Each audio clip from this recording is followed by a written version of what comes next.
Hey friends, welcome back to my channel. आज हम केसरी इस फिल्म के बारे में बात करने वाले हैं जो कि 2019 में रिलीज हुई थी और IMDb पे इस फिल्म की रेटिंग है 7.4। इस फिल्म का टोटल बजट था 100 करोड़ रुपीस और इस मूवी ने वर्ल्ड वाइड कलेक्शन किया था 203 करोड़ रुपीस का। तो चलिए स्टार्ट करते हैं। ये कहानी है 1897 में घटी एक सच्ची घटना पर आधारित, जब भारत अफगानिस्तान बॉर्डर के पास बने 3 किलों को अफगानिस्तान हथियाना चाहता था। अंग्रेजों को पता था कि इन अफगानियों को सिर्फ सिख ही दूर रख सकते हैं, इसलिए समाना के पहाड़ों में बने इन तीनों किलों पर 36 सिख रेजिमेंट्स को तैनात किया गया। ये कहानी सारागढ़ी किले में तैनात 21 सिख फौजियों के बहादुरी की है। हवलदार ईश्वर सिंह और उसके साथियों की ड्यूटी गुलिस्तान किले पे थी और अपनी ड्यूटी निभाते समय वो किले के आसपास ही थे कि तभी अचानक उन्हें कुछ भीड़ की आवाज आती है और सब उधर देखने लगते हैं। तो उधर कुछ अफगानी लोग एक लड़की को जान से मार रहे थे क्योंकि वो अपने पति के घर से भागने की कोशिश कर रही थी और उस लड़की का कहना था कि उसकी शादी जबरदस्ती करवाई गई है और वो उस इंसान को अपना पति नहीं मानती, इसीलिए वो उसके घर से भागने की कोशिश करती रहेगी। इस बात पर अफगानी लोग उस लड़की को मारने के लिए तलवार निकालते हैं और ये सब नज़ारा हवलदार ईश्वर सिंह और उसके साथी देख रहे थे। लेकिन ईश्वर सिंह सिर्फ देखते नहीं रह सकता था, इसीलिए वो उस लड़की को बचाना चाहता था, पर गोरा अफसर उसे कुछ भी करने से मना करता है। लेकिन ईश्वर सिंह उसकी ना सुनते हुए उस लड़की को बचाने जाता है और अफगानियों को मारता है और वहाँ से उस लड़की को भाग जाने में हेल्प करता है।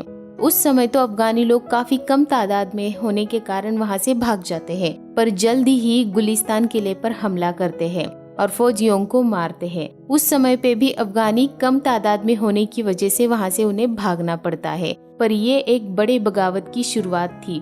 बहुत जल्दी अफगानिस्तान से बहुत बड़े जंग का आगाज होने वाला था। इस घटना के बाद गोरे अफसर ईश्वर सिंह पे गुस्सा थे क्योंकि उसी के कारण गुलिस्तान किले पर यह हमला हुआ था। इस कारण ईश्वर सिंह का तबादला किया जाता है सारागढ़ी किले पर। सारागढ़ी के बिना गुलिस्तान इलाके से कम्युनिकेशन नहीं हो सकता था, पर सारागढ़ी में कुछ खास होता भी नहीं था।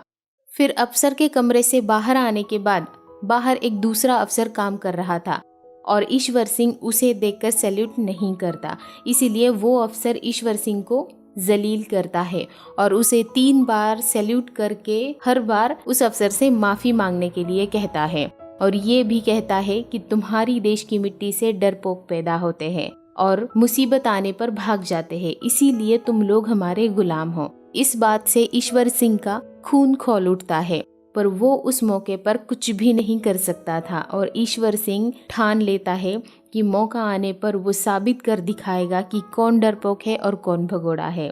फिर ईश्वर सिंह सारागढ़ी जाने के लिए निकल पड़ता है। रास्ते में उसे वही लड़की मिलती है जिसकी जान ईश्वर सिंह ने बचाई थी। उससे बात करके वो सारागढ़ी की तरफ आगे बढ़ने लगता है और रास्ते में अपनी बीवी को याद करता है और फिर फाइनली वो सारागढ़ी पहुंच जाता है।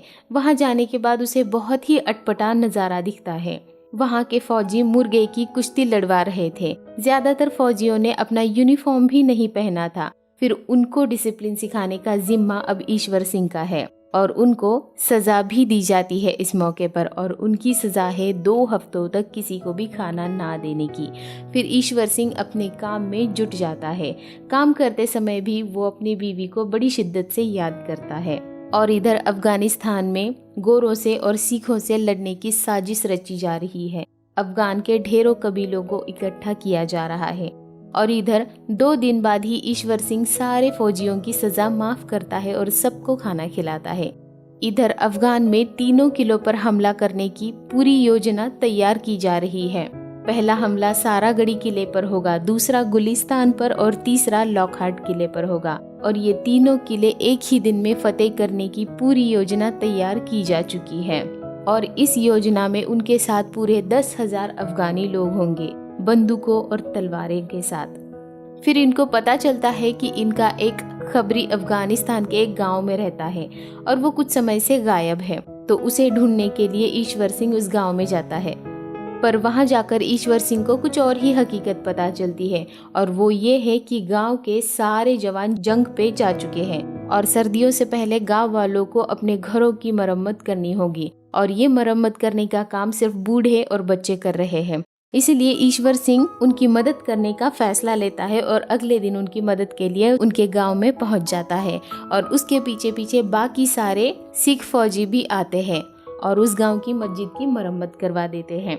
ये नेक काम देखकर उस गांव के लोग सारे फौजियों को आशीर्वाद और प्यार देते हैं।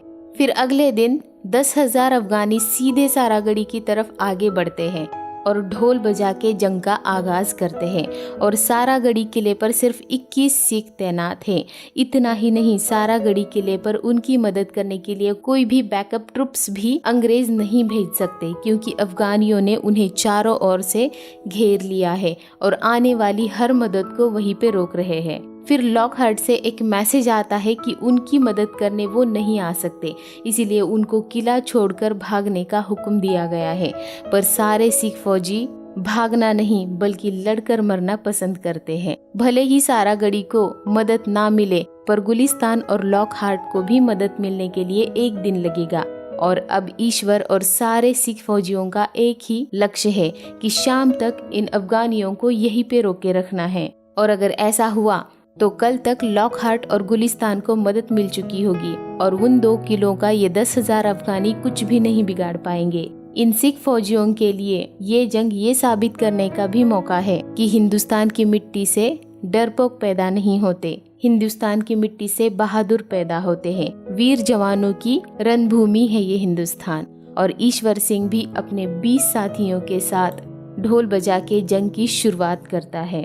वहाँ पे उसी लड़की को अफगानी लोग मारते हैं जिसकी जान ईश्वर सिंह ने बचाई थी। यहाँ पे सिपाही गुरमुख सिंह इस बात का भी खुलासा करता है कि अंग्रेजों ने उन्हें वहीं पे रहकर लड़ने का हुक्म दिया था। फिर ईश्वर सिंह ने सबको वहाँ से भाग जाने का हुक्म दिया है, ऐसा क्यों बताया? तो ईश्वर सिंह कहता है कि ये सिख फौजी अंग्रेजों के गुलाम नहीं है। अब ये सारे 21 सिख फौजी आजाद है और आज इन्होंने अपनी मर्जी से मौत चुनी है, किसी अंग्रेज के हुक्म से नहीं। इसीलिए आज सारागढ़ी पे 21 आज़ाद सिख लड़ेंगे और 21 आज़ाद सिख मरेंगे। और इसी के साथ सारागढ़ पे अफगानी हमला शुरू करते हैं और पूरे 21 सिख भी अपनी अपनी राइफलों के साथ तैयार हैं। नजदीक आने वाले अफगानी सिखों की गोली से ढेर होने शुरू हो गए हैं, पर कत्ले आम तो अभी शुरू भी नहीं हुआ है।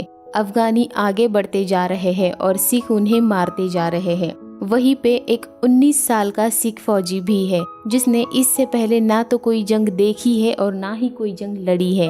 वो बहुत डर जाता है, दुश्मन को मारना तो दूर, वो ये सब देख भी नहीं पा रहा है, अपने हाथों में राइफल भी नहीं उठा पा रहा है। और तभी एक अफगानी नीचे से जलता हुआ बारूद फेंकता है और वहाँ एक बड़ा ब्लास्ट होता है और इस ब्लास्ट में एक सिख फौजी किले की दीवार से नीचे गिर पड़ता है और उसको बचाने के लिए एक दूसरा फौजी बाहर आ जाता है। ईश्वर सिंह और उसका साथी उस फौजी को अंदर ले जाने में कामयाब हो जाते हैं, पर वो जवान वीर गति प्राप्त कर चुका है।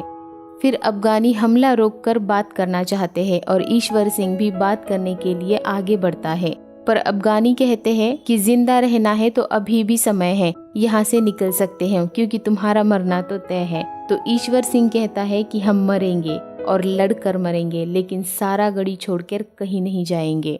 इनकी बातचीत के दौरान किले की दीवार के पास बारूद बिछाया जाता है और फिर से जंग का आगाज होता है। फिर ईश्वर सिंह भी चाल चलता है और 2 अफगानियों को लौटाने की बात करता है और उनके जिस्म पर भी बारूद लगाया जाता है जो उनके भीड़ में जाने के बाद फट जाता है और अफगानी और गुस्से में किले पर हमला करते हैं। और अभी दिन का वक्त सिर्फ 11:05 हुआ है। फिर से सिख फौजी गोलियां चलाना शुरू करते हैं और सैकड़ों अफगानी मरने लगते हैं। इधर कुछ अफगानी किले का दरवाजा तोड़कर अंदर आने की कोशिश करने लगते हैं और इसी बीच और 2 सिख वीर गति प्राप्त करते हैं। फिर कुछ जवान नीचे जाकर दरवाजे पे तैनात हो जाते हैं और अफगानियों को अंदर आने से रोकने लगते हैं। कई अफगानियों को मारने के बाद सिख किले का दरवाजा खोलकर दुश्मनों से तलवारों और अन्य हथियारों से मारने लगते हैं। दरवाजे के पार भी कई अफगानियों को मारने के बाद और कुछ सिख जवान दुश्मनों की गोली का शिकार हो जाते हैं। दुश्मन उन तक पहुंच पाए इससे पहले जवान किले का दरवाजा बंद कर लेते हैं। और अब दोपहर के 2:17 हो रहे हैं और सारा गढ़ी पे लड़ रहे सारे सिख जवानों की राइफलों की बुलेट्स खत्म हो रही है, पर अंग्रेज उन तक एक भी बुलेट नहीं पहुंचा सकते। और किले के नीचे सारे अफगानी लोग मरे हुए अफगानियों की लाशों का ढेर किले की दीवार के पास लगा रहे हैं, जिससे कि अफगानी उन लाशों के ढेर पर चढ़कर किले के अंदर घुस सके। और अब अफगानी रस्सियों के सहारे किले पर चढ़ने की कोशिश कर रहे हैं, पर अभी भी सारे सिख फौजियों का जुनून और जज्बा कायम है। अभी भी हजारों अफगानी मर रहे हैं, किले की दीवारों से नीचे फेंके जा रहे हैं, चाकू और तलवारों से चीरे जा रहे हैं, गोलियों से भुने जा रहे हैं और बारूदों से उड़ाए जा रहे हैं। पर अब दोपहर के 4 बज चुके हैं और अफगानी पठान किले की दीवार तोड़ने में कामयाब हो चुके हैं।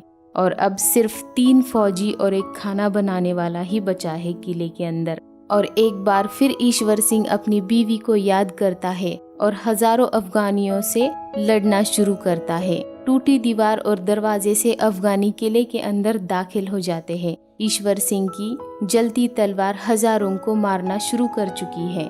पठान भी हैरान है इस सिख को देखकर और इसकी बहादुरी को देखकर। अकेला सिख हजारों पठानों पे भारी है। सुबह से लेकर शाम हो रही है, पर अफगानी पठान अब तक 21 सिखों को खत्म करके इस किले पर कब्जा नहीं कर पाए हैं, बल्कि अपने हजारों अफगानियों को मरते हुए देख रहे हैं। इसी बीच ईश्वर सिंह पे एक बच्चा वार करता है, पर ईश्वर सिंह उसे नहीं मारता और उसकी तलवार से घायल हो जाता है। इधर हजारों लोग मिलकर ईश्वर सिंह के एक साथी को मारने में कामयाब हो जाते हैं, पर अभी भी ईश्वर सिंह के सीने में आग है और उसका दिल अभी भी अपने मिट्टी के लिए धड़क रहा है। और एक आखिरी वार वो अफगान के मुल्ला की गर्दन पे करता है और अफगानी मुल्ला वहीं पे अल्लाह को प्यारा हो जाता है। और इसके बाद एक आखिरी बार ईश्वर सिंह अपनी बीवी को याद करता है और अपनी मिट्टी, अपना वतन, अपनी धरती माँ के लिए अपना सर ऊंचा करके कुर्बान हो जाता है। पर अभी भी सारे 21 सिख वीर गति प्राप्त नहीं हो चुके हैं। ऊपर अभी भी गुरमुख सिंह है। किले की मीनार को आग लगा दी जाती है और अपने वतन को सैल्यूट करके जो बोले सो निहाल सत श्री अकाल का नारा लगाते हुए सिर्फ 19 साल का गुरमुख सिंह भी हंसते हुए खुशी से अपनी मिट्टी के लिए शहीद हो जाता है। और इसी के साथ अफगान ये तारीख भी और ये जंग भी 21 बहादुर सिखों के खिलाफ हार चुका है और उस अंग्रेज को भी उसकी बात का जवाब मिल चुका है। सभी 21 सैनिकों को इंडियन ऑर्डर ऑफ मेरिट से सम्मानित किया गया था, जो कि ब्रिटिश गवर्नमेंट के विक्टोरिया क्रॉस के बराबर है। कहा जाता है कि ब्रिटिश पार्लियामेंट ने शहीदों के सम्मान में 2 मिनट का मौन रखकर उन्हें श्रद्धांजलि दी थी। शहीदों की याद में 2 गुरुद्वारे स्थापित किए गए, जिसमें एक अमृतसर में है और दूसरा फिरोजपुर में है। आज भी हजारों लोग शहीदों को श्रद्धांजलि देने के लिए यहाँ आते हैं।